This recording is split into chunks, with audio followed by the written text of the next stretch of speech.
the tools change dramatically, but how you come at an issue, what you need to know, and of course, our knowledge about what we need to know has expanded enormously uh, uh, because of shortcut it intersectionality. So it's always changing, but I'm not sure that the basic is any less valuable today than it was then. You have to know where you stand and how you got there as part of building up how you change it. Much has been written in journals, papers, and books by a significant group of academics and authors about feminism and the equality movement. And there's a growing inventory of productions about women in Canadian life. We want to add more. The Women's History Project is a nonprofit organization launched in 2022. Our ambition is to promote and showcase women in Canadian history. We want trailblazers, leaders, authors, and historians to tell stories about women in the labor movement, at work, in the media, women who took to the streets, equal pay, maternity benefit, the right to have your own bank account. We want to get women who are still living to recount their challenges and campaign. History is rich with stories about advocates, activists, and women in public life at the community, provincial, and national levels, across Canada, in small towns, on farms, in urban areas, women who have used their voice to make a difference. This is 1,000 Voices, 1,000 Stories. Beth Atcheson, lawyer, public servant, activist. Beth is a feminist activist campaigning for women's constitutional equality, human rights, and philanthropic causes. She is one of the mothers of the Women's Legal Education Action Fund, LEAF, launched in 1985, and the Feminist History Society, launched in 2010. Beth was called to the Ontario Bar in 1980 and started her career as a lawyer in private practice, where she became known for supporting women lawyers and helping create women supporting women communities. She worked in public service as Assistant Deputy Minister in the Ministry of Finance, Ontario, and served as member of the Canadian Human Rights Tribunal. Beth was instrumental founding and serving on organizations including the Women's Health Collective of Toronto and women's history website coolwomen.ca. She was a board member of the Canadian Centre for Philanthropy. Beth is co-author of the Canadian Advisory Council on the Status of Women report, Women in Legal Action, along with Mary Eberts, Beth Symes, and Jennifer Stoddart. Beth and Lorna Marsden co-edited White Gloves Off, the work of the Ontario Committee of the Status of Women in 2018, Second Story Press, part of the Feminist History Society book series. White Gloves Off tells the story of the organization's work in their fight for equality for women in Ontario during the 70s and 80s. Thank you for joining me, Beth. Today, this episode, we're talking to Beth Atcheson, lawyer and feminist activist in the campaign for women's constitutional equality, public servant and dedicated volunteer for human rights and philanthropic causes, and part of the Ontario Committee on the Status of Women. Thank you for joining me, Beth. As in my previous conversations with other women, I'm always interested in hearing about the beginnings, the journey, and the inspiration of your story. You've spent a lifetime working on women's equality, philanthropy, and human rights issues. How did it start? Like, who were your influences? It was an evolution. I don't think most of us are born activists. So my start, like a lot of women I've worked with over the years, I was born and brought up in Fredericton, New Brunswick. My grandparents were village and rural. I was fortunate enough to be a boomer, and the big thing for us compared to the generations before us was relatively easy access to education, and in particular, higher education. I came through a great high school system where we mostly were encouraged to have our own ideas. Yes. I've always been fascinated by how things work. I like to be in discussion settings. I have opinions. Certainly in the early years, they weren't particularly informed opinions. And then I just kind of rolled along. I went to university. I was a parliamentary intern for a year, which was an enormous privilege. And In Ottawa? in Ottawa, Nice. and saw politics firsthand. And politics, of course, is a kind of activism because virtually everyone involved in politics is there to try to do something positive. It doesn't always feel that way, but it doesn't always look that way. We don't always interpret it that way. And then I decided I should go to law school rather than do graduate work, which actually I wish I'd done the graduate work because I think all these things open you up. But when you were a parliamentary intern, that would have been quite an interesting period because I would expect there were few or no women in parliament. Very few. I was an intern in the 4th or 5th year of the program, 1974, 75. Oh, okay. So there was 2 women in cabinet then? Yes, there were 2 women in my year as an intern. Now, actually, I don't even think this is the first year it's happened, but now women often are more than 50% of the program. It's only 12 people a year. Mm-hmm. Was 10 when I was there. So, but it was one of the things about that program is that it has an education component. So you meet all the major players at the federal level, and you get a real sense of the nature of government. And you work in MPs' offices, so you also get a real sense of the mix of kind of day-to-day work helping Canadians and the policy work. So off I went to law school, and that then starts a whole other journey because of the people I meet and the issues I encounter. Where did you go to university? I went to University of New Brunswick for a history degree and University of Toronto for a law degree. Well, talk about history for a minute. Given your background with women's history work, because you've done a lot of it, and starting with the Feminist History Society, can you share your thoughts on the importance of recognizing women's role in the history of Canada? And, I've come to it perhaps later in life. I've always said what I learned about women in history was, they were queens, witches, or courtesans. And we really wanted to find out, what I wanted to find out with this project was about the history of women. So talk about the Feminist History Society, because that. Well, it was by no means the first history element of what I worked on with others. A couple of comments.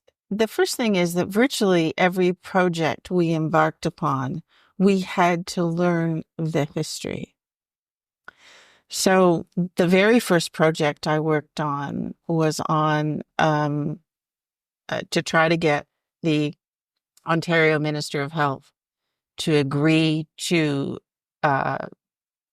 designate a freestanding clinic as an abortion clinic, a legal clinic under the criminal code. You start those kinds of projects, the very first thing you have to do is situate yourself in the continua. Why is it a problem? Yes, there's a legal element, but there's all kinds of other elements. And so we worked on that clinic. That clinic didn't happen because Dennis Timbrell turned us down. And of course, there was another group. You've spoken to Judy Rebick. They were prepared, bless them, to set up a clinic that wasn't in compliance with the law, which of course was extremely important in how the law changed in Canada. when we started with LEAF, we started with the history of how women were engaged in legal action.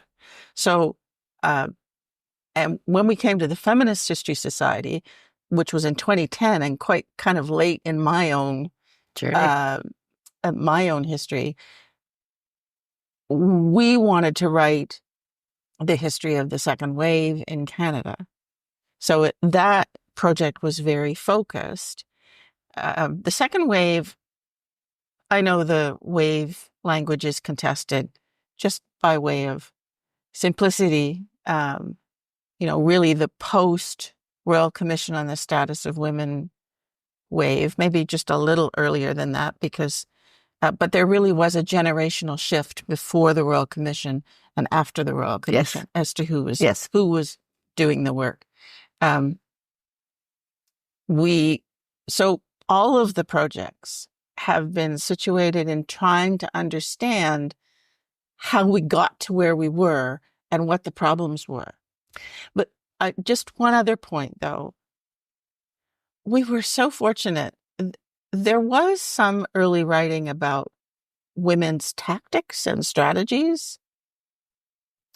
Those were very important to many of us because they gave us energy. There were these amazing women, products of their time, just as I'm a product of my time, with all the pluses and minuses of that, who had taken on established systems, established laws, established institutions, established people. They'd taken them on. How had they done that? But we were very fortunate because there was a surge of women in academia who had this knowledge and who were very active and shared it very widely. So it could be women in law, it could be women in sociology, it could be women in economics. They brought, whether you call it an historical understanding, they brought a longer view. And of course, they were actively engaged in this explosion of research and analysis, which over time became available to us. So history's got this kind of rep as a fixed, boring, kind of uninteresting. But in fact, in everything, it's kind of there in everything you do. And you're better informed if you've got some handle on what the hell went on before you. And you're better informed about what works and what doesn't work. I can't tell you how what you've just said is really, really enlightening and really situates us really well, because that was always one of my points, is that, we just didn't get here. There is a lot of people, a lot of campaigns, a lot of activity. So I've always thought it's really important to know the background, to know the history. So Sure. and working on this project has meant a lot to me, because I want to bring this knowledge to a different kind of audience through social media and through, podcasts, and not just books and Well, of course, conversations. The tools change. Yes, of course. And lots of things change, but the tools change. Yeah. So we're in a time when activism has a set of tools that we couldn't have envisaged. We still laugh. If you look at the archives of the Ontario Committee on the Status of Women, or indeed any of the archives, NAC, pick whatever organization you like, and there's the mimeographed sheets. Yes. Well, the tools change dramatically, but how you come at an issue, what you need to know, and of course, our knowledge about what we need to know has expanded enormously because of shortcut intersectionality. So it's always changing, but I'm not sure that the basic is any less valuable today than it was then. You have to know where you stand and how you got there. as part of building up how you change it. It's so perfect. Really well said. Thank you. Really, that's heartwarming. And this is well before gender studies. You know, universities now all have gender studies. And this is well before that period of time, too. Well, post Royal Commission on the Status of Women, it it it's hard even for me, with the mileage, to understand how little was in place. Yes. In 1970. I didn't go back and review the detail, but the Ontario Human Rights Code had limited grounds. Sexual orientation weren't there.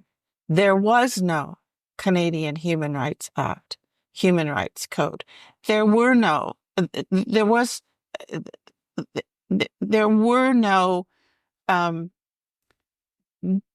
basic laws and structures that we have now. That's what the early work was about.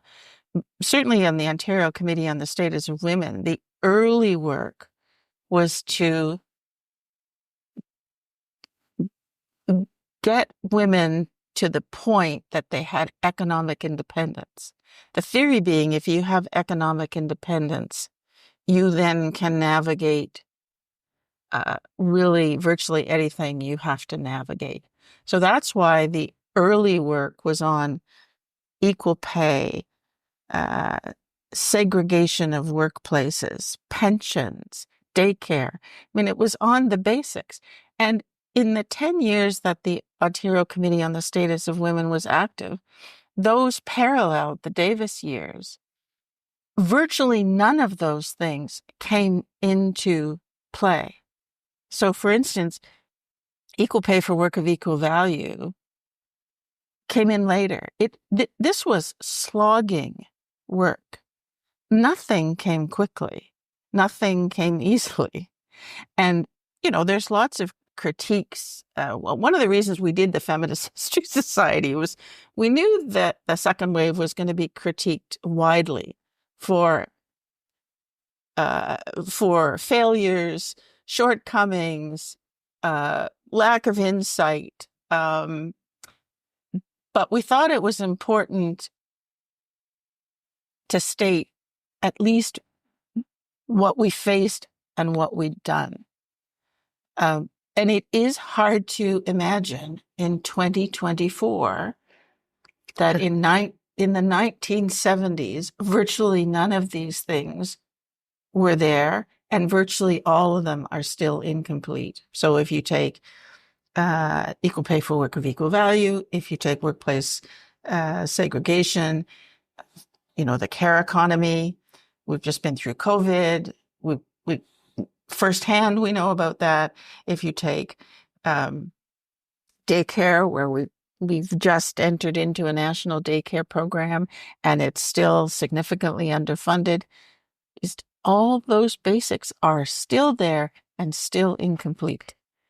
And the Royal Commission, the report on the Royal Commission on the Status of Women, never even talked about violence against women. Correct. And excellent point, because as we went along, knowledge was added, issues were added, activism was added. Absolutely. But that we go back to, all generations have things that they're good at and things that they really weren't so good at. Violence, the understanding of violence was really just starting. And you can see it almost immediately because the Royal Commission marks a generational shift. Almost immediately, younger women are bringing in more of that. Also, health issues were not very predominant early on, but they start to really gain steam. I had the privilege of having many neighborly chats with Monique Bégin about the violence issue and why they didn't talk about it. And we also started talking about her role in health and the social determinants of health.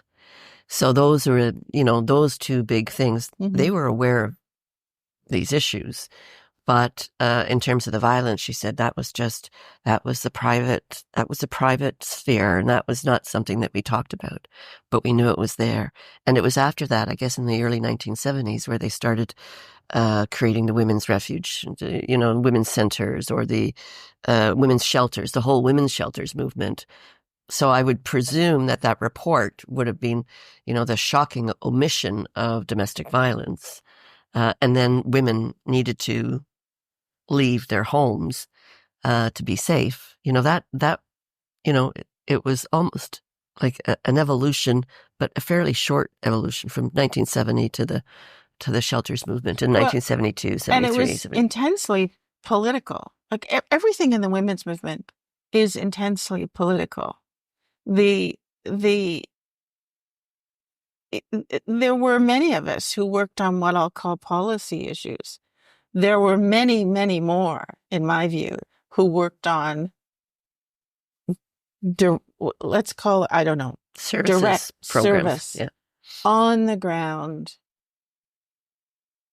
kind of dealing with the actual day-to-day lived experience of women.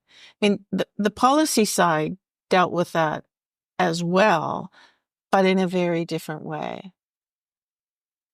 And they weren't always, they were congruent movements in many ways, but they were quite different.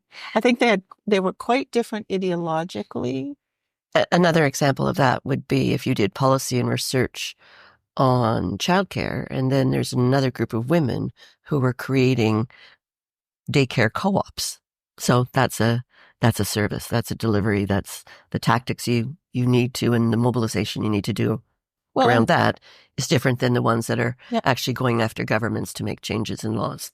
And that's where, just a segue, one of the things about activism is that, particularly with media focus today, we see it as a particular set of activities or a particular political framework or ideology. We used to say what worked best if women did what they could do wherever they were situated and however they were situated. And I still think that's true. I don't think activism is a box or a confined space. And all of it was necessary. All of it remains necessary today. If you look at what the shelter system in Canada is undertaking and how it's broadened its scope and interests and mandate, how it relates to housing and food security, and all. So there's absolutely no limit, and people should do what they feel they want to do in the way that they want to do it, because that's how a lot gets done. The other thing, it's certainly not in my notes, but the other point I think that we want to talk about is there are some women that would be really good at some tactical approaches to a national level, like NAC, all umbrella organization, and they made a big impact nationally. There are people that were provincially. But something like the shelters movement or food security or housing is very, very local. So women, when they get involved, you're saying that they will find their place, or there's a place for them, and there's lots of it. I mean, it's not just one or another thing, and all of their contributions. What I want to see with the Women's History Project is that we're not just talking to the women who are well known and famous, and that really made that. I do want to talk to them, but I also want to talk to the women that started the women's shelters, in Ottawa or in Edmonton, and I think because that's really important. There are local heroes that we need to hear about too. Uh, absolutely. And what we have had difficulty with is using our own knowledge, integrating our own knowledge to enable us to be more of a political force. We, to some degree, we've been siloed. To some degree, we silo ourselves. The women's movement post-Royal Commission moved very quickly, decided its priorities, took on whatever groups wanted to take on, moved without a lot of structure, moved with virtually no resources other than volunteer resources and, Yes, photocopying that we could get done in our offices and using telephones, really, really basic stuff. So many of the women like me would be viewed today as privileged, and that's fine. But the movement itself at the time moved almost entirely on volunteer time. Now that changed over time. But because we moved that way, we to some degree stayed siloed. yes. And that probably, I don't know whether it limited effectiveness. I don't actually know the answer to that. It certainly created certain kinds of divisions or discomforts, uncertainty. There were always, it wasn't as diverse a movement as it is today, but it was diverse, and it was politically diverse and partisan diverse. I was actually going to raise that because I have a political background, and I see a lot of what I want to do within very partisan way. How did the volunteer and women that just wanted to make a change deal or not deal with political parties? Because that's in fact where you get a lot of change, is when you get women inside the party who get the male allies in the party to make changes in law. I mean, you see some changes now. You've got 50% of the cabinet are women. Monique and Judy Arola would tell me when there was just 2 of them in cabinet. So, like, there you must have had some connections with the political parties, and they must have helped you advance causes within a party system. Sure. So most of the groups that I worked in approach things in 2 related ways. One was they were resolutely non-partisan and tried to work with all parties. So, for instance, with the Ontario Committee, and you can see it in the archives, if we were working, for instance, on daycare or community services, we tried to work with both the government of the day and the opposition. One of the obvious reasons for that is you never know who's going to be in power. Yep. And you never know what openings will be created, even if a party that you hate is in power. So just to give an example, which comes much later and relates much more to Nancy Ruth's story, is that the Harper government addressed a long-standing gap in the hate speech provisions in the criminal code and added women. also added women through the ground of sex, also age and disability. Now, the Harper government is hugely maligned. Um, that's not the right way of saying it. Criticized uh, by a lot of the women's movement of the day. I'm not going to, go down that rabbit hole, but what's interesting is that virtually any government can produce something for women. It can also produce things that harm women. So you just never know where your openings are going to be. I don't know to what degree that goes on today. It's extremely difficult to do. And one of the reasons it was doable is that the early groups appeared to be, they had women in them who represented the major parties and who were active in the major parties, but they didn't necessarily bring that to the women's work, but they had those networks. Yep. And they used those networks. It's also arguable, I'm not an academic, so it's also arguable that the politics also fractured women's organizations. It was probably part of the fracturing that went on at the National Action Committee. It is very, very difficult to do, and it's heartbreaking to do because you're working with, when you work cross-party, you have to work a particular way. Yep. But there have been some successes. One of the things that happens when you work on public policy is that you go in with a preferred position, with a set of recommendations, and they can be at a very high level or they can be down to a very granular level about changes you're seeking.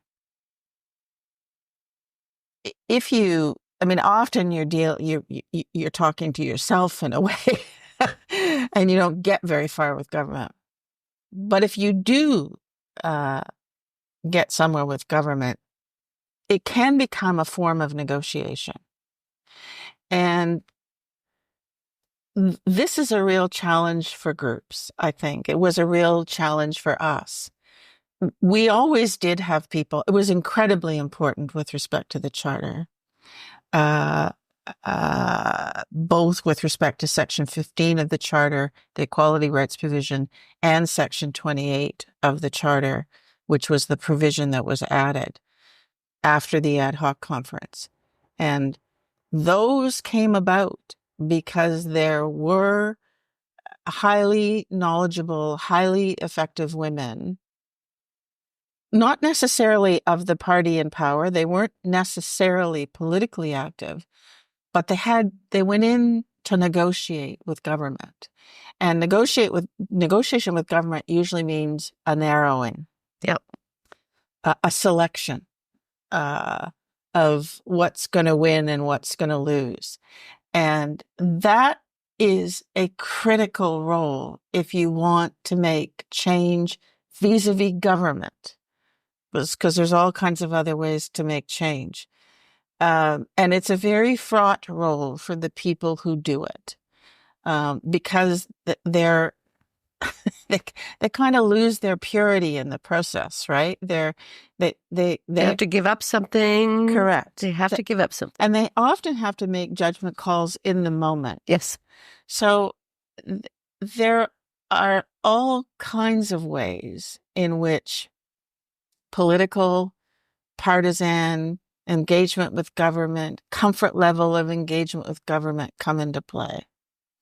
Now, I want to take you to after the Charter, after the repatriation and the Charter of Rights and Freedoms and governments, provincial and the federal government, those new rights and freedoms, privileges, whatever, they didn't come into effect right away because the governments had to change. They had to go through their own laws. Well, they said they did.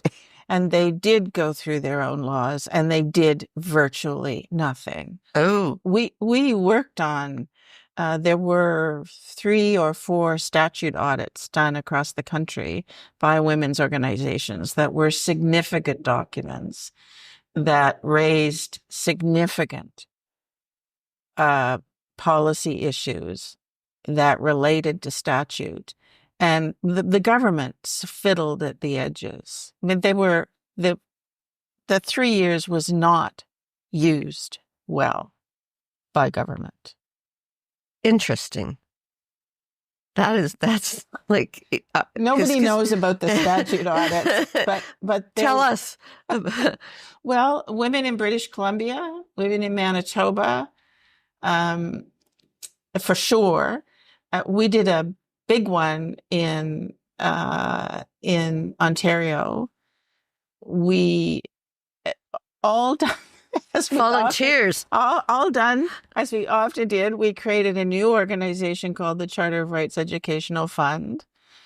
The first things it did, we ran 2 workshops at Toronto City Hall to try to explain to our communities, whoever was interested, what the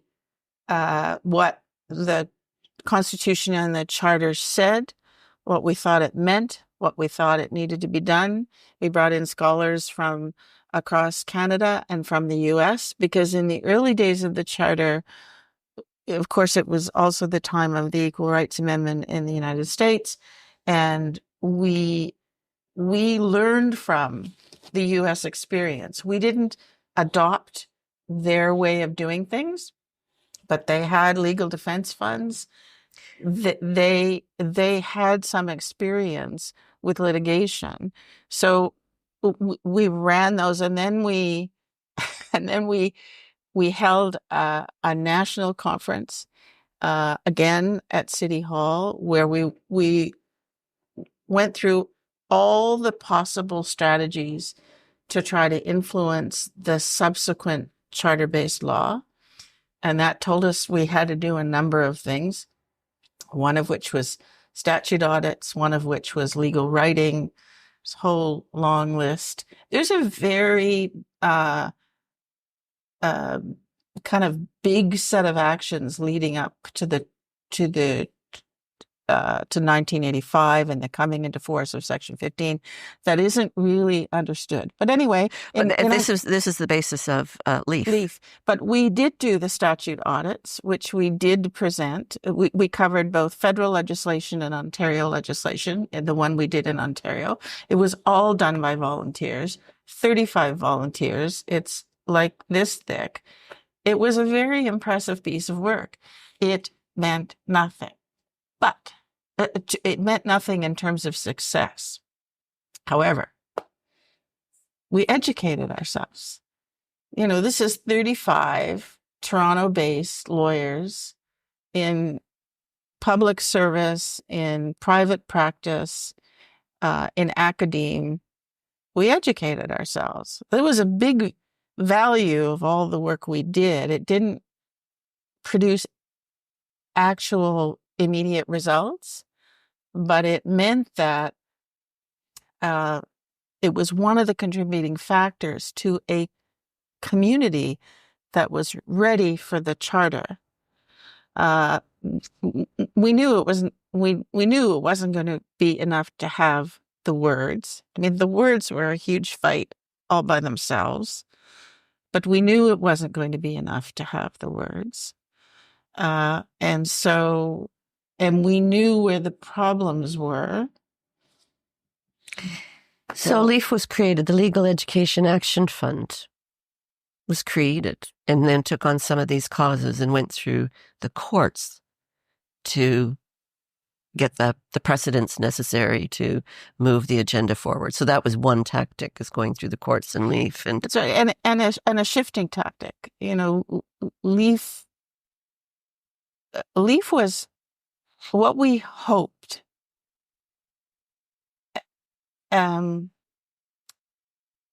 was that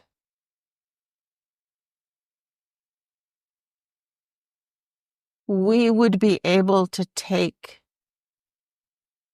cases that would change the law. That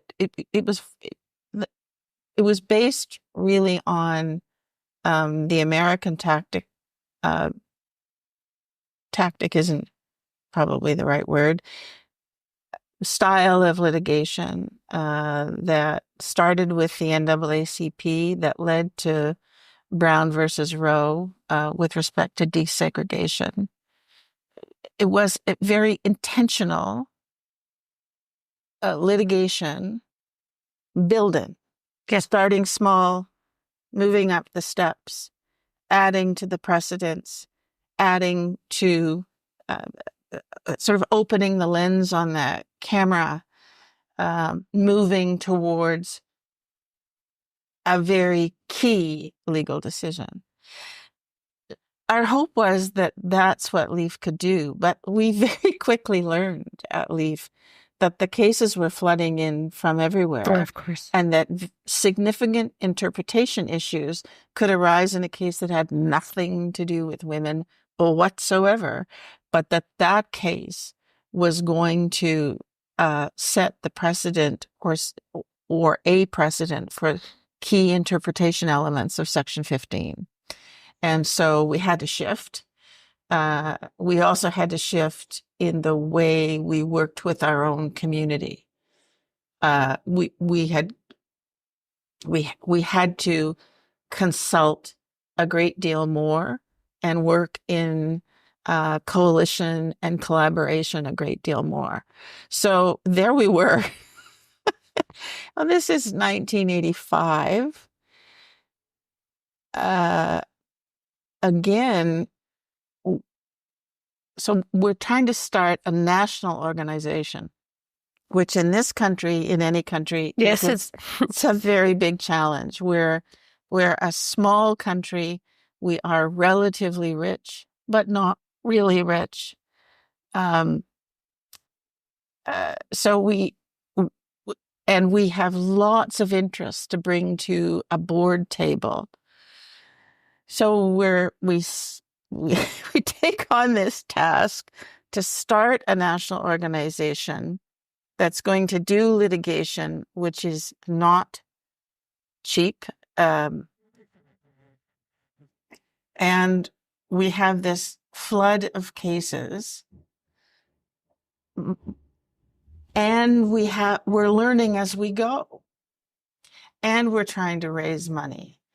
So the first 50,000 came in from the Federation of Women Teachers of Ontario, as well as an in-kind donation.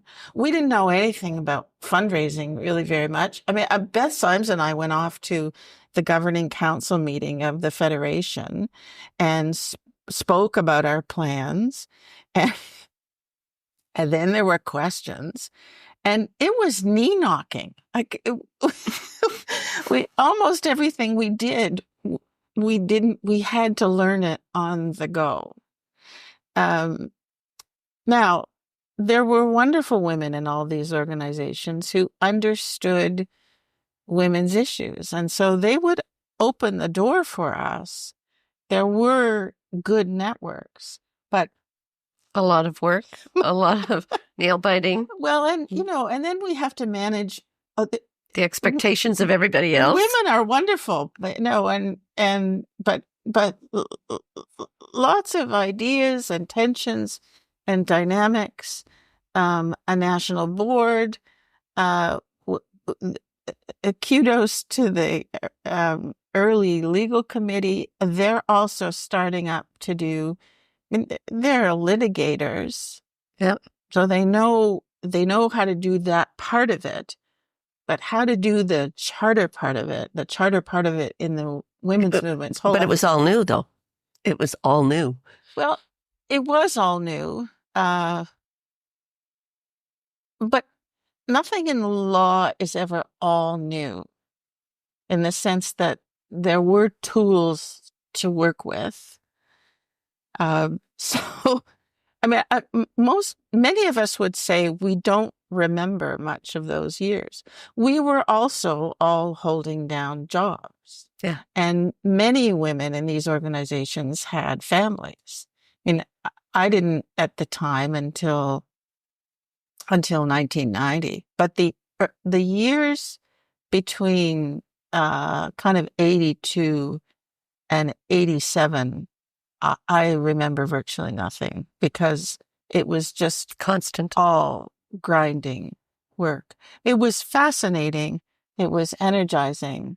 Has anybody gone back and looked at the early audits that you did to examine with today's perspective? Have they gone back to take a look and see if there's still things that are undone, or if they're Well, and the the real analysis and the history of yeah, what happened between those audits and now? I don't think so. People are hardly even aware of the audits. I mean, that phase just we just kind of jumped over it in a way. The really interesting study, and some of us have talked about this, but this is a big one, is to track the key issues either included or omitted Yes. from the Royal Commission through to through the public policy changes to the audits to the litigation, because that's almost a straight line of key basic issues. But it's big piece of research. One of the things that's always interested me about the Royal Commission is when the federal government, there's not even that much written about what the federal government did to implement the Royal Commission. And it's fascinating because one of the things they did was that they had, it was run out of the Privy Council office, but they had implementation committees that were drawn from inside government and outside government. Oh, interesting. Okay. But no, nobody's ever tried to do the because that would be quite interesting, is to find out in greater detail exactly what that trajectory was. Yeah, or what the result was, or was it, or are there still problems? Yes, or was it useless? Right? There were probably parts of it that were useless. Oh no, we were furious with the lack of what the government tackled in the 3 years that they said they had to have. Then I want to talk a little bit about White Gloves Off, because this is a book that you edited, a number of different contributors, and it's the work of the Ontario Committee on the Status of Women. And we were talking just before the difference between the Ontario Council, the Ontario Advisory Council on the Status of Women, and the Ontario Committee on the Status of Women. There's quite a big difference you were describing to me earlier. Well, the council was the government-appointed body. Much like the Canadian Advisory Council on the Status of Women, and the Ontario Committee was the grassroots organization. Did they get along? Were they working on the same things? Was there a collaboration?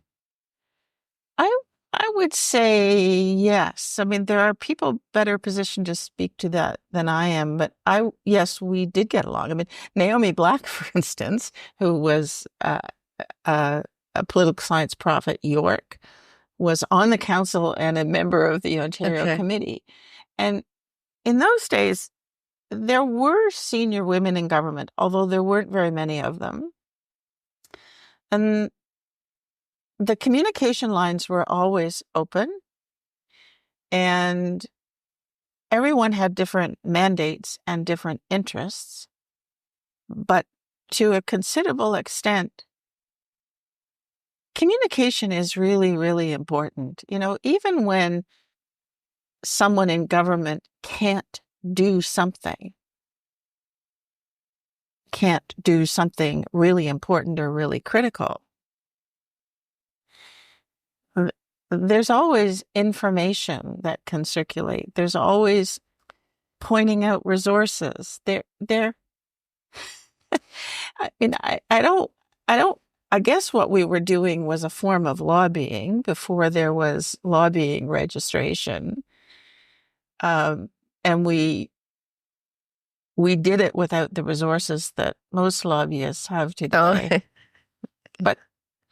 But if you want to get things done, you have to engage.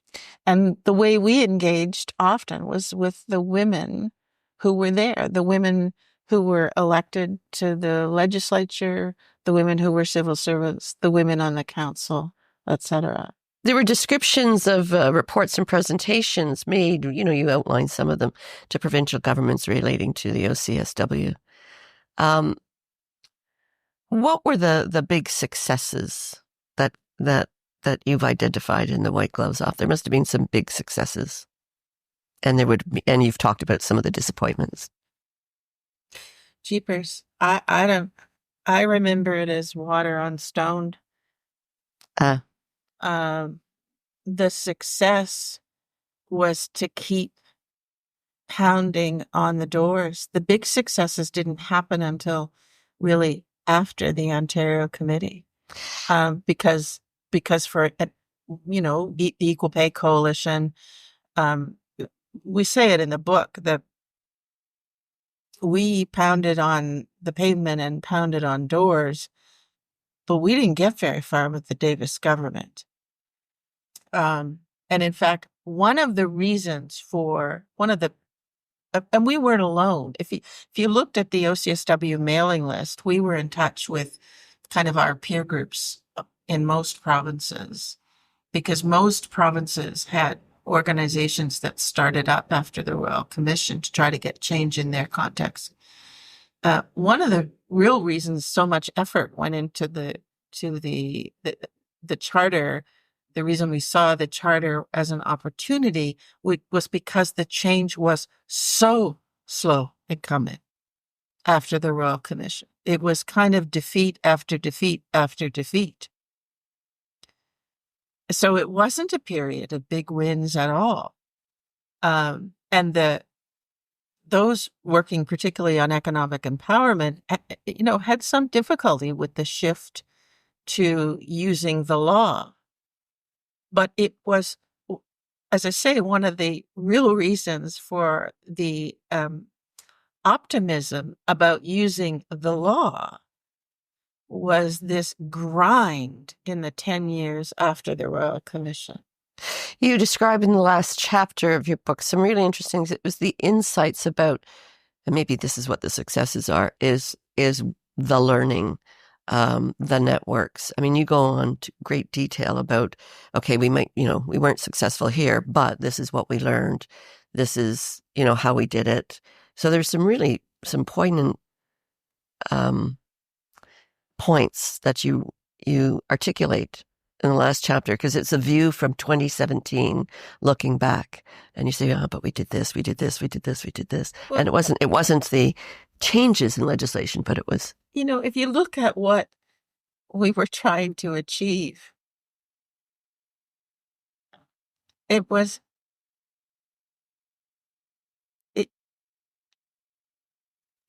not modest. No. It was a fundamental reallocation of public resources and to some degree what were perceived as private resources, so that the system was fairer to women. Well, that was a big shift. It wasn't a shift in, paint color.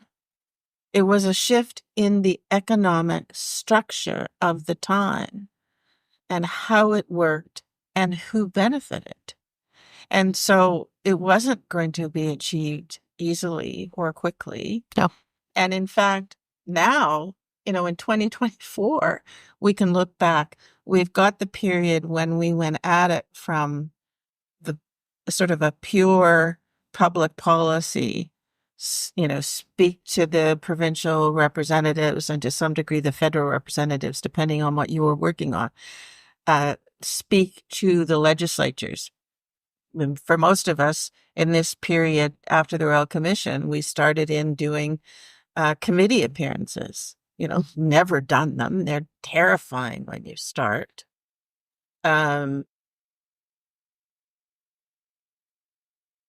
We're almost entirely speaking to men, no matter where we were.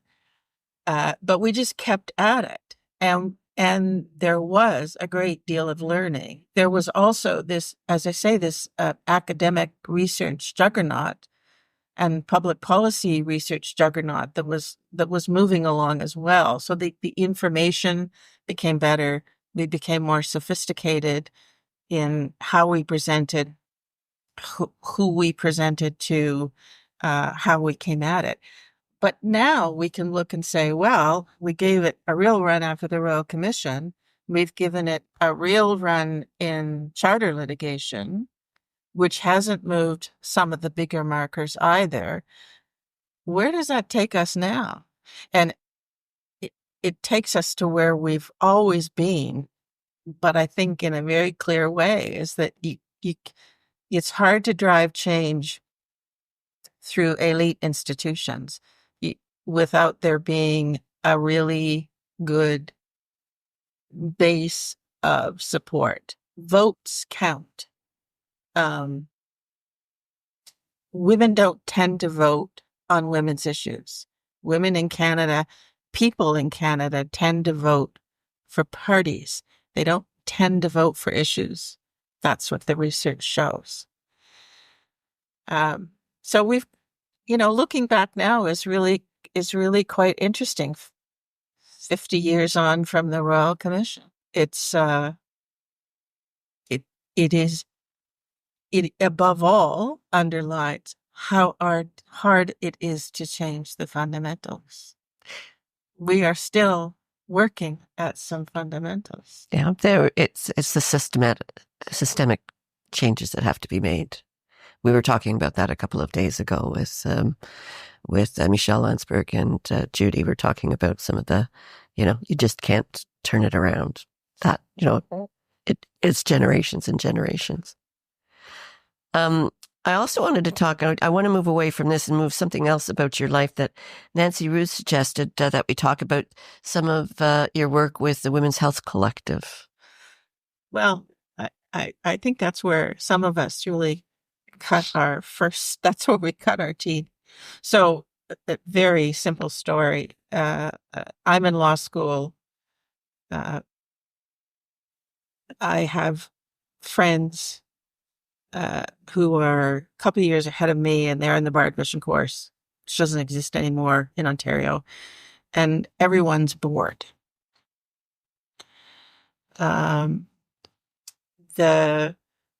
I think I've got the name right. The Badgley Commission report on abortion in Canada is about to come out.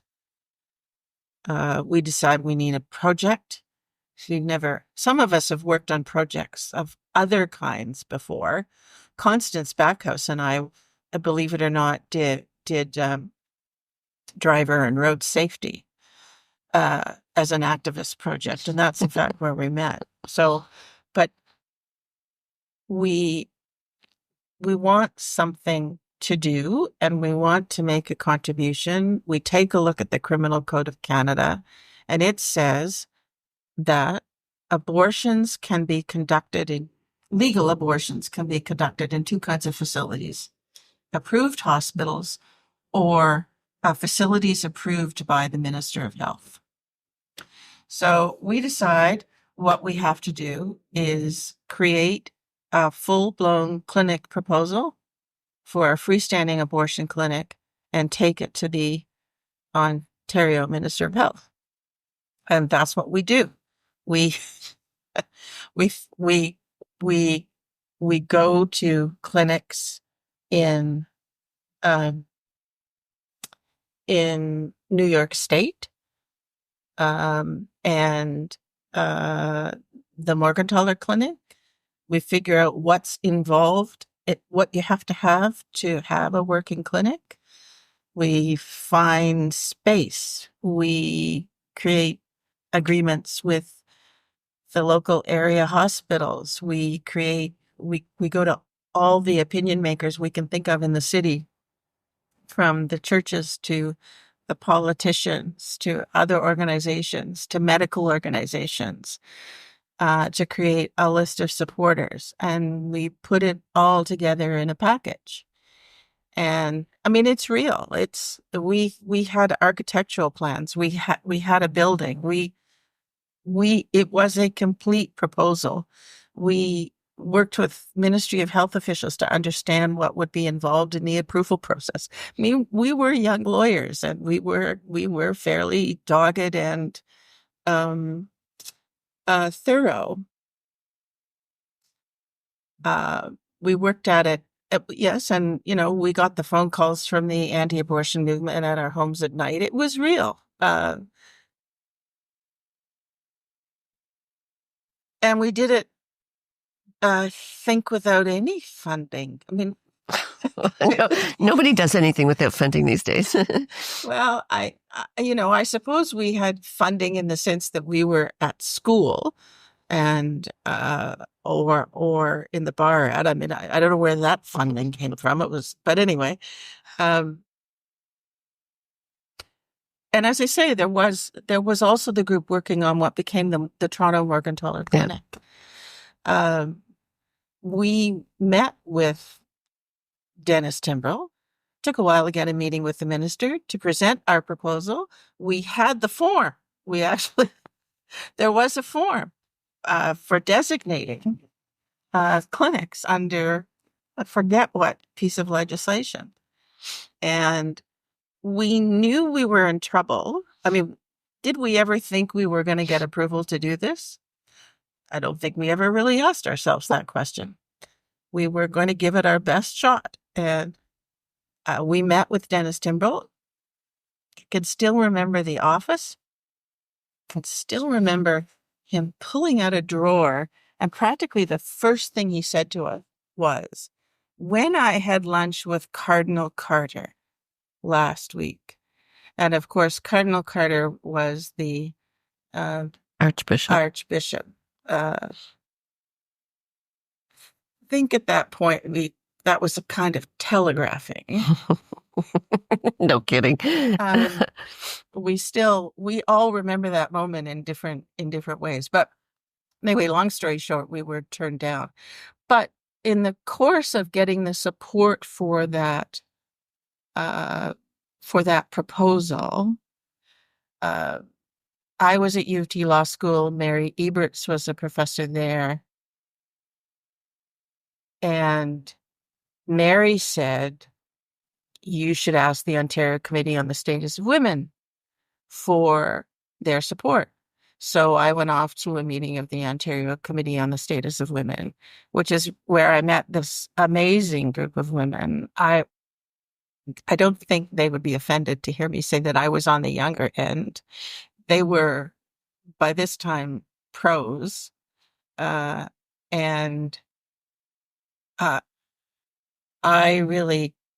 that's where I learned a great deal, was at the Ontario Committee on how to do things.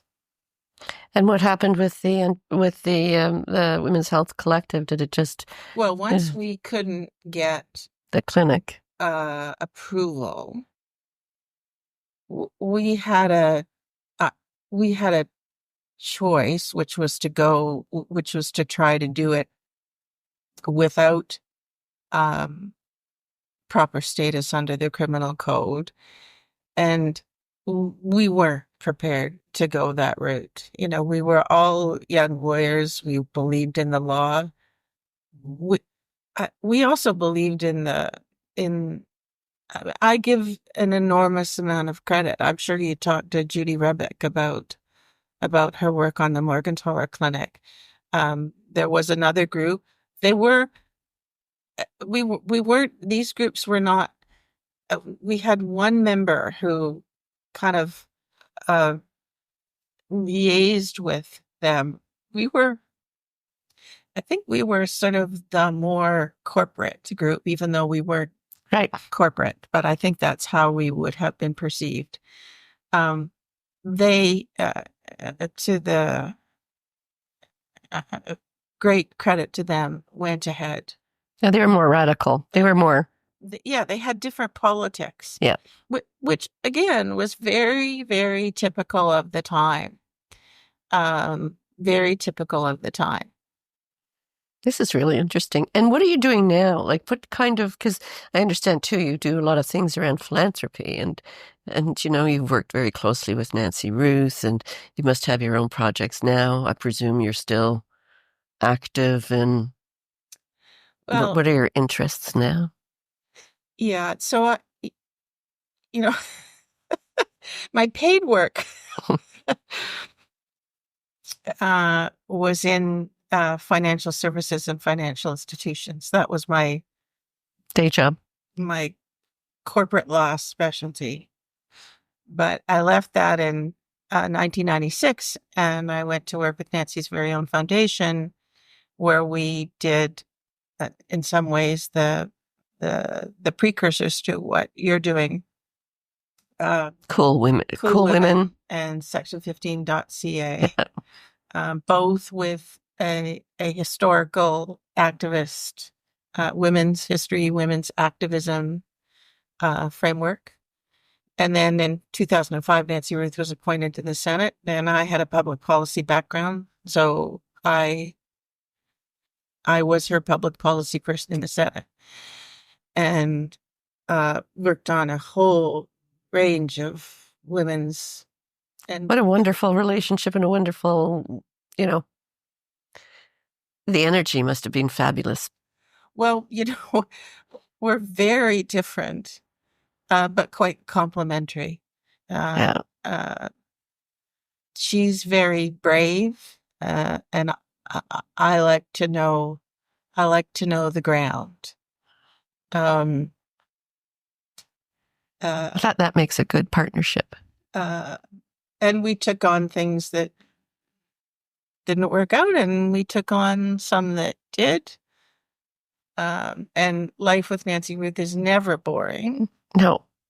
And since then, I continue to work with projects that the foundation does, and I have worked with some other senators. In fact, right now working with Senator Donna Dasko, and she has a bill before the Senate to try to move the markers on getting more women elected. Oh, interesting. I know Donna. So I guess I continue. Yeah.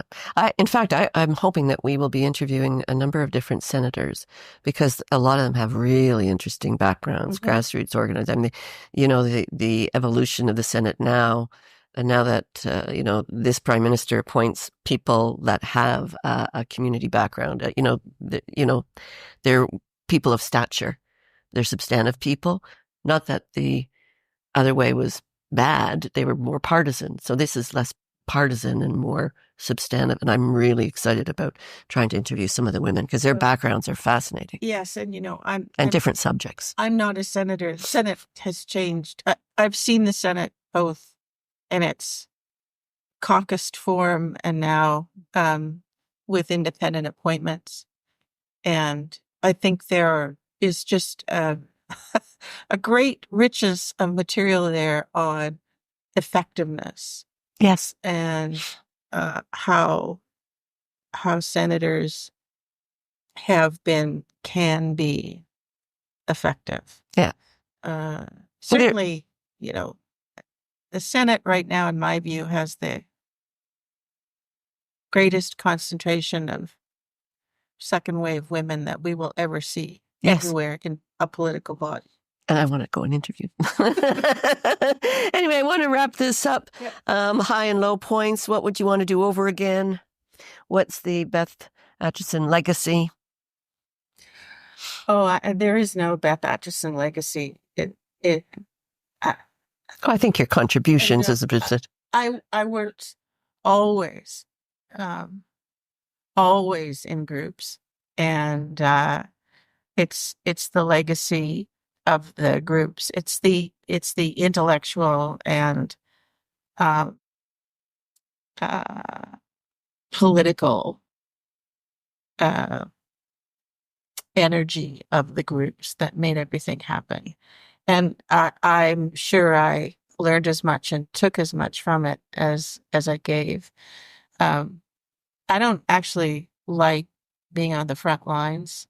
I like I like doing substantive work, and it wasn't always a great joy. I'm not suggesting that, but it was Oh, quite no. fun.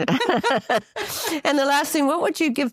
I want young women to see these podcasts. So, what would be your advice to young women students in high school or university, and they're all starry-eyed and they have their whole journey in front of them?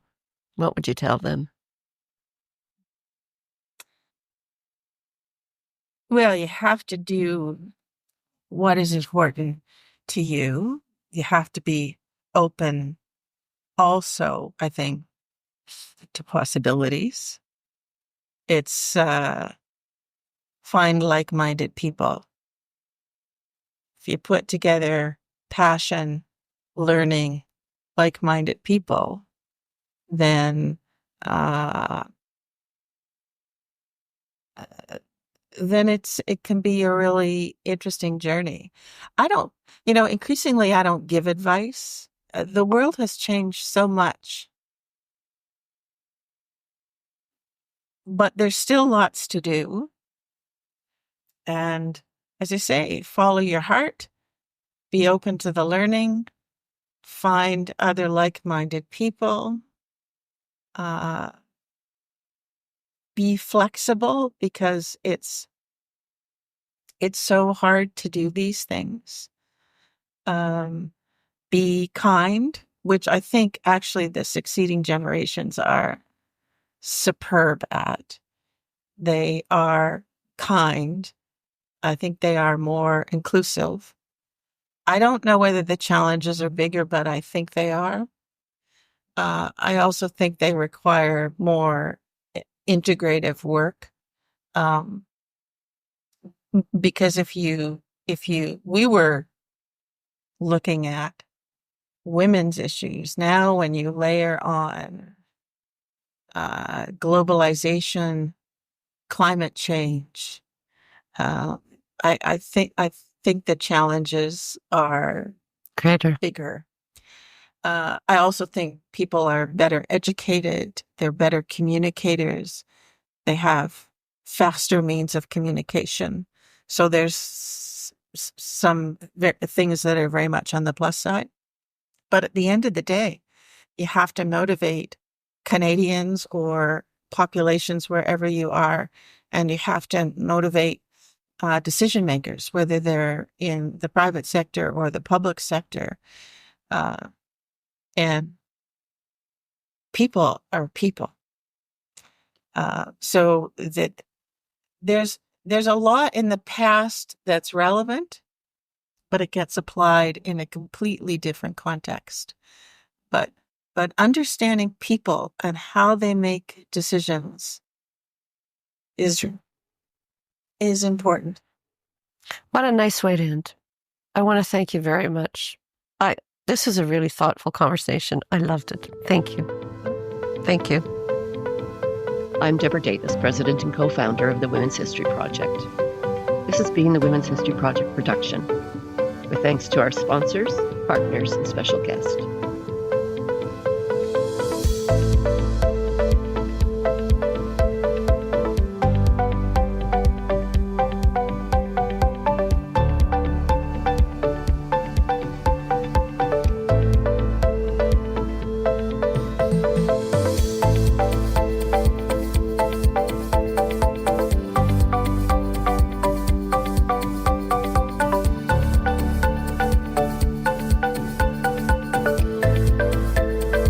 Please like us, follow us, subscribe, and share.